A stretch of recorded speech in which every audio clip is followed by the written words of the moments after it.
Taurus, hi, welcome to Mystic Queen PH at ito ang inyong weekly reading for March 10 to 16, 2025. So if you're interested in private readings, meron tayong link sa description at sa pinned comment. Paka-check nyo na lang information kung paano mag-book for a private reading.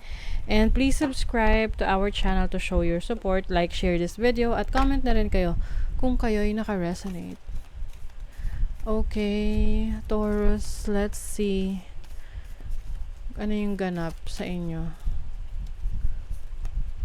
Love, wow. So, some of you, this is about a start of a new relationship, or this is also love for yourself, no? Maaring you are focusing on taking care of yourself. Inaalagaan mo yung sarili mo, you're practicing self-love, or you are manifesting a romantic person sa buhay mo. You also have the strength. Strength is your vitality, yung lakas mo, yung energy mo. Yeah, I think yung iba sa inyo, Taurus, this is about your energy na gusto mong palakasin. Okay? That's why mas inaalagaan mo yung sarili mo. Maraming ways para alagaan ang ating sarili. Pwedeng ating health, mental health, spiritual health, physical health. Yung iba na nagbubuhat sa gym, no? Yung iba nag-gym kasi gusto nyo maging malakas yung inyong pangangatawan. And pwede rin tong lakas ng loob. So ngayon meron ka ng lakas ng loob na gawin yung mga plano mo. Uy, new beginnings, oh. 'Di ba? May simula, bagong simula. Blue ang inyong aura. So it's like this is your your communication, your throat chakra, your expression. So maaring iba sa inyo meron kayong bagong work, may pinaghahandaan kayo, no? This can be a new path, a new career, or even a new relationship na nagsisimula. Okay, what is your overall energy? The 5 of Coins. This is struggle in your finances, or pwedeng merong issue, problema pagdating sa inyong trabaho or sa business ninyo. Pwedeng meron ditong misunderstanding or some conflict sa trabaho or sa mga tauhan mo kung meron kang empleyado. Or some of you are struggling financially. What is the challenge for Taurus? The Queen of Wands. So, as a challenge, maaring yung parang feeling stuck, no? Yung iba sa inyo. That's why parang kino-question yung sarili nyo kung bakit hindi nangyayari yung gusto nyo mangyari. And maybe because you are worried, no? Yung iba nag-aalala kayo sa mga bagong opportunity na darating sa inyo na baka hindi yun para sa inyo. Kasi minsan, 'di ba, andyan na yung opportunity. Kasi opportunity lang siya hanggat hindi ka nagte-take action. 'Di ba?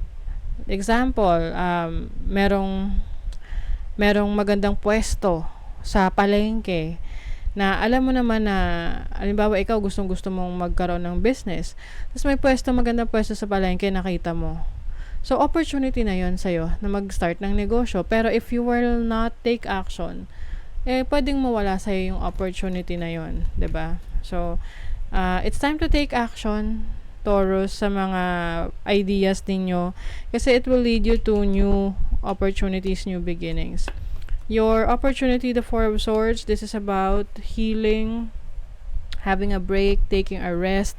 So, if medyo stressful sa'yo yung mga nakaraang araw, bigyan mo ng break yung sarili mo na, para mag-focus muna kung paano mo makiklear yung isip mo. Kasi minsan, pag marami tayong masyadong iniisip, hindi tayo nagkakaroon parang natatabunan yung mga magaganda nating ideas, no?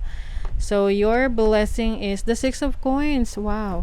6 of Coins is a balanced flow of income and your expenses. So, maganda yung flow ng pera. So, sabi ko sa inyo kanina, may challenge kayo financially, but within this week, magagawa nyo ng paraan yan. So, pwedeng, it's either may magpapahiram sa inyo, or may magbibigay sa inyo ng tulong, like an assistance, that will help you to become confident sa pag-take ng action sa mga plano mo.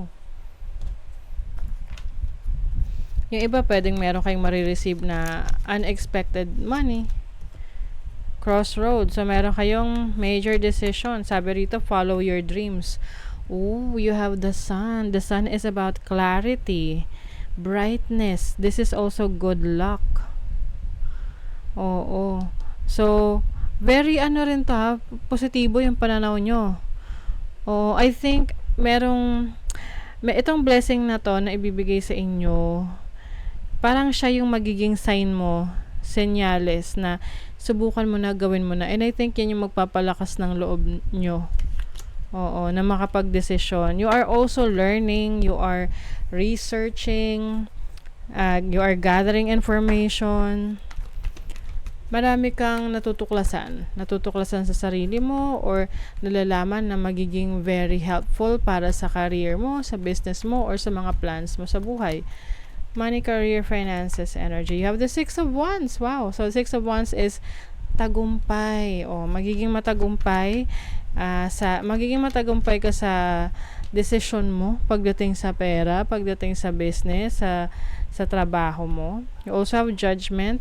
I think you are finally realizing what's good and what's bad sa'yo pagdating sa decision making mo, pagdating sa finances. Kumbaga, alam mo kung ano yung nakakabuti sa'yo, alam mo yung hindi. Oo. So, kung ano yung makakabuti sa'yo, yun yung susundin mo, and eventually, you will reap the rewards. Maging maingat din daw sa makakadeal mo pagdating sa pera. Okay? Pwede kasi magkaroon ng misunderstanding. So, I think, yun yung energy mo kanina, no? Yung 5 of Wands, na merong nag-aaway or may hindi magkaintindihan pagdating sa pera. So, that's why you have to be careful pag meron kang ka-deal financially. Sa iyo namang love life, you have the 9 of Cups and the Moon. Okay. So, this is about fulfillment in your relationship. So, kung ikaw ay in a relationship ngayon, you feel like parang nasa nasa cloud 9, masaya. Oo. But sometimes, no, pag masyado tayong masaya sa relationship, may mga bagay na hindi na tayo nakikita na may red flag pala, pero sobrang in love ka, tapos hindi mo na makita yung red flag ng taong yun, 'di ba? So, kumbaga, i-balance mo rin yung emotions mo. You have a runner, 'di ba? Meron ditong afraid of intimacy and commitment. So, yung iba, if you are connecting with someone, tapos hindi naman siya committal, no? Non-committal siya. So, iwasan mo kasi parang ayaw niyo mag-commit sa relationship. Pwera na lang kung gusto mo 'yun, 'di ba? But if hindi siya willing mag-commit, medyo red flag 'yan. Okay? So, that is your reading, Taurus. Thank you so much. See you again.